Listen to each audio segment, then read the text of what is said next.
We are in the dawn of a new era. We thought we were alone. Rangers, the last survivors. But as the skies clear and the radiation fades, we're picking up more distant signals. And I'll be honest, what I'm hearing out there scares the living shit out of me. Don't listen to that murderer, you fool! Vargas may call himself a general now, but he and his rangers are still the same dog-killing savages they were 15 years ago. The Red Scorpions will protect you people. The Rangers are no good, lying Let our muzzle flash be the light in the darkness, brothers and sisters. Our shining blades are the beacon that leads sinners to salvation. Some call us murderers or lunatics, but we are an army. God's army. Put on earth to wipe the slate clean. Can I get an amen, brothers and sisters?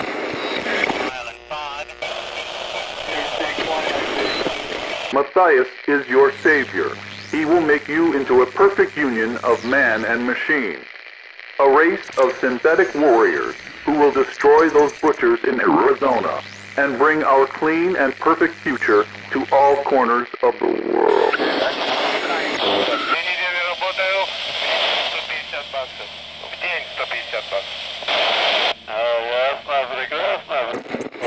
We must remain vigilant, Rangers. We must look to our borders and beyond, because the enemy is coming, whether we're ready for them or not. Ranger Citadel, this is Ag Center. Come in. We're under attack. It's the plants. Please come in. Ag Center, this is Citadel Base. Please state your situation. Over. Oh, thank God. Please, please hurry. The plants are attacking. They're killing us. Oh, God. The door. They're breaking down the fucking door. Ranger Team Echo 1, we have a distress call from the Ag Center. They're reporting unusual plant activity with casualties. Time to earn your pay, cupcakes. Hello Wasteland 2 backers. My name is Chris Keenan. I'm the producer here at In Exile. This is our first early gameplay video and we're pretty happy to show off our progress so far. So before we get too far into the Agricultural Center, I'll explain some of the major UI elements. On the upper left you'll see the party list, which is led by my 2-year-old son. A major feature you'll hear a lot of us talking about is player customization, which means that I had to import a picture of him when he was sick a few months back. We'll also have a bunch of in-game portraits that you can choose from if you don't want to import one. Finally, rounding out the list, we have our resident dog designer, Chewy.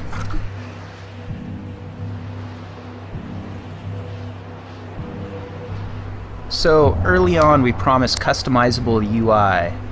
You can drag each one of the modules around the screen to change its size or orientation by unlocking it. On the lower left, we have the action bar. You'll find a lot of the general gameplay buttons here, your equipped weapon, action point indicators, and combat. The middle is a skill bar. There's over 30 skills in the game, and you can put your 6 most used per character in each one of these slots. And this one is the text window, which we use very heavily to keep the same narrative feel of the original Wasteland. Definitely keep an eye on it throughout the demo.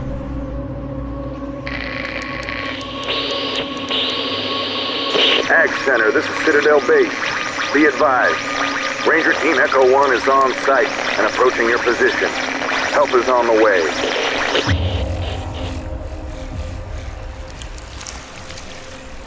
Now we're coming across some enemies for combat. By selecting the icon for perception, you can do a skill check on the enemies and have a possibility of seeing some additional enemy information as well as their perception cone.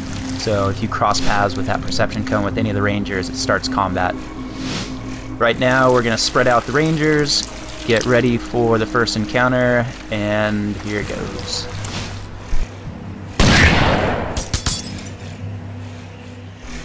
So now that combat has started, we go into a turn-based mode. The rule set is built on the original Wasteland and Mercenary Spies and Private Eyes with some tweaks to it. So we use things like distance-based modifiers for a chance to hit, including higher % chance as enemies get closer to you, Enemy size and speeds also affect your chance to hit. Larger enemies are much easier to hit than smaller guys or very quick enemies. As well, we tack on friendly fire too, so you really have to pay attention to where your team is standing within combat, and each guy can move around them. Another thing that we're doing is making sure that sounds are also alerting enemies. So if you fire a shot somewhere outside of the range of enemies, they don't care. If you're close to them, then they might actually go to alert the sound and see they can figure out who shot it. So we do have a hex-based system as well. You can see here that one of the player customization options is we default it off, but if you want to play with the hex grid on, you are more than welcome to do so. How you spec your attributes during character creation changes each one of these characters pretty drastically. Our backers helped us come up with the classic system, which is coordination, luck, awareness, strength, speed, intelligence, and charisma. Coordination in combat gives you additional action points, basically meaning that you're more efficient with each of your actions. Awareness increases your initiative, generally gives you a few more turns than any one combat encounter. Strength gives you a higher maximum constitution and melee damage. Constitution is our version of hit points. And speed will increase your movement in combat. So between the trade-offs of where you put the points in each one of those different attributes can give you a pretty vastly different character for combat. As you might have noticed by now, we're using a two-stage fog of war system. The first layer is areas that you haven't yet explored, and the second one is what you have explored but is just outside of your current perception radius. And now we're going to show an ambush maneuver. You can select multiple rangers and have them fire on an enemy at once to start combat. You don't have to select just a single type.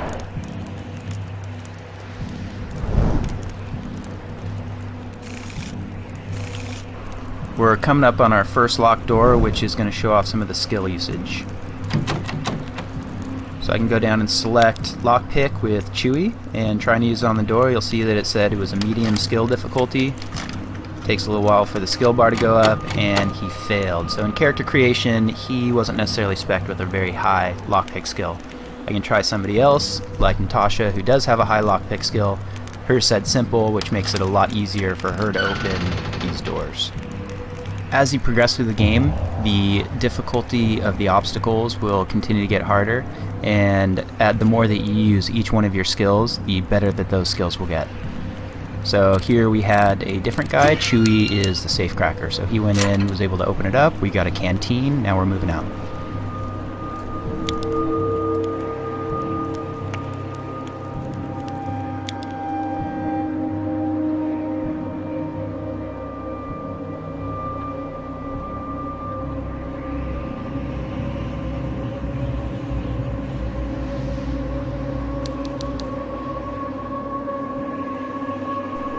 So I told you earlier to keep an eye on the description text window, and one reason for that is that a lot of times we will give you clues as you go through the game for things that you can do within the world. This one here says the ramshackle gate looks ready to collapse under the slightest encouragement, so that gives me a hint.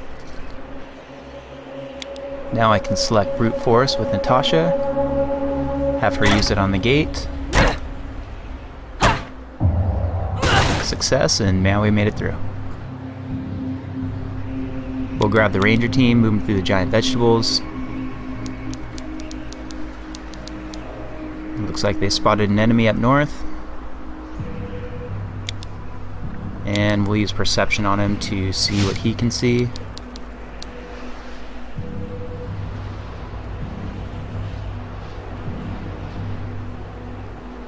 So this looks like a good opportunity to take somebody, bring him around to a cover point, and see if we can flank him from behind with the other team.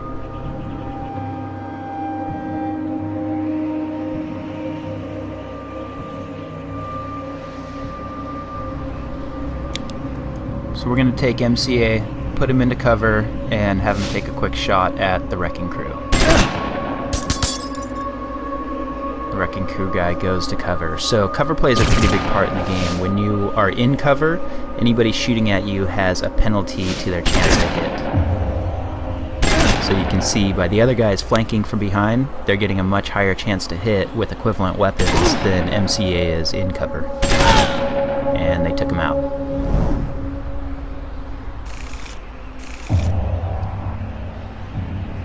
We'll get the team back together, move on towards the huge central building, which is the entrance to the agricultural center. So anytime you see that bubble icon, that's going to enter you into a dialogue. And this is the first dialogue window that we have popping up.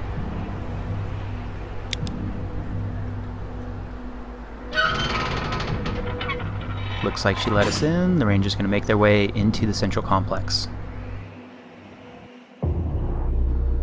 After we enter our fake level load, because we haven't implemented it yet, we end up in our first interior.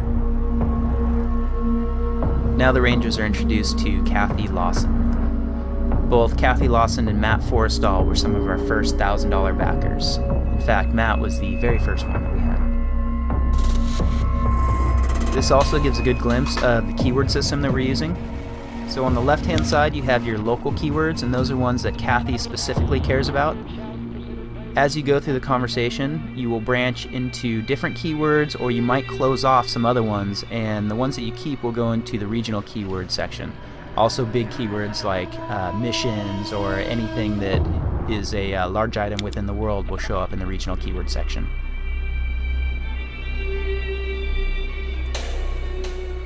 Anything on the right-hand side, most people on the map will have some sort of response or reactivity to.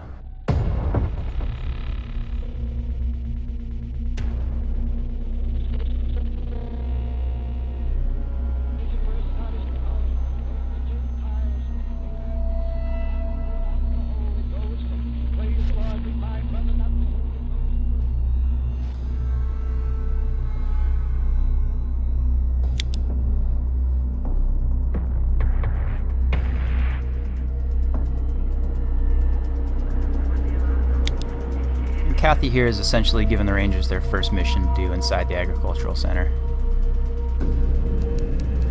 And they make their way over to Matt Forrestal.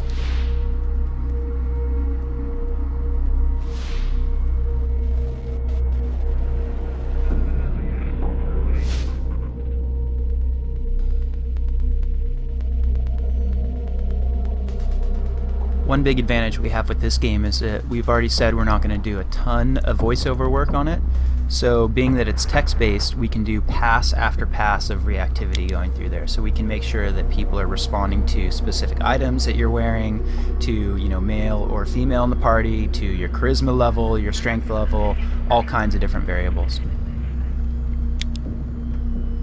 As well, we said that we were going to have the ability to type in specific keywords that aren't shown in either of the lists on the side. So here you saw him talk about Vargas. Anybody that played the original game remembers Snake Vargas, and sure enough, he has a line to say about that.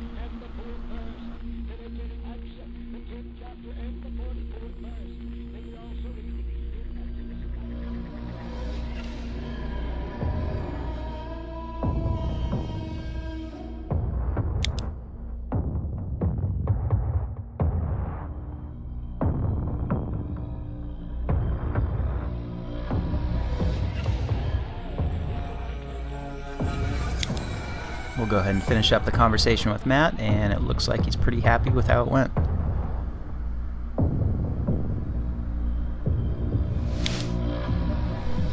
So tying back into the narrative approach that we're taking, we want to make sure that most of the items in the world had some sort of description to them that gave you more information about the world.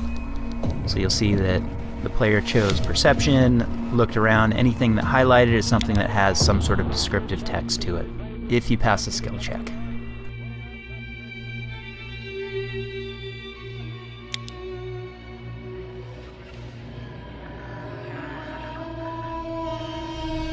Some of the descriptive text you come across are put in there pretty much just to entertain us.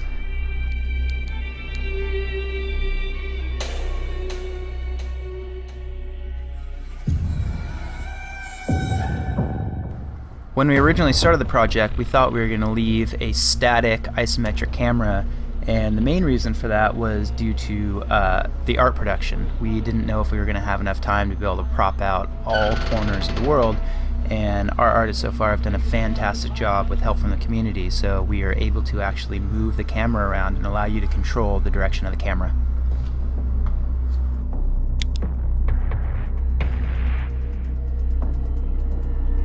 One of the things that we loved about the original Wasteland was that there was more than one way to solve the same obstacle. You could use strength on a door to break it down, you can use an RPG to blow it up, you could use demolitions on the door, you could pick it, and we want to make sure that we're keeping the same thing for this game. So lockpick isn't going to be the solution for every single door that you find. This one here, brute force works, later on maybe demolitions work.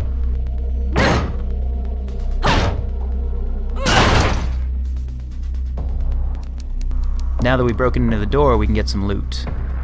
Looks like we're going to pick up an AK-97 and some ammunition.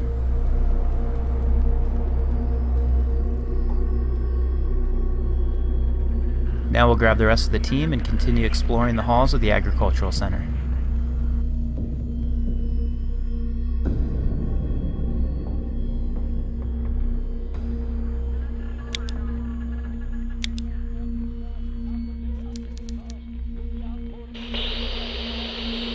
Ranger Team Echo 1, this is Citadel Base. Received word from Maxwell. All that you are on site and en route to irrigation shutoff. Please confirm. Over.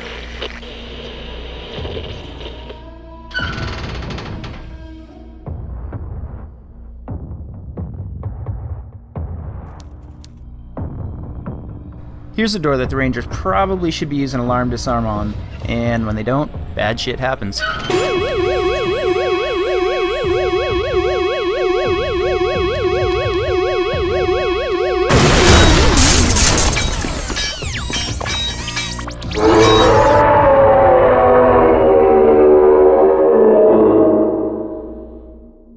First off, I want to apologize to everybody for having to sit there and listen to me for the last 15 minutes. And second, everybody in Exile wants to thank each and every one of you that helped pledge for the game. We really hope that you're happy with where your money's gone. Team could not be more excited to be making this game. I think we're on a pretty good track, and we hope you think so too. Thanks for watching.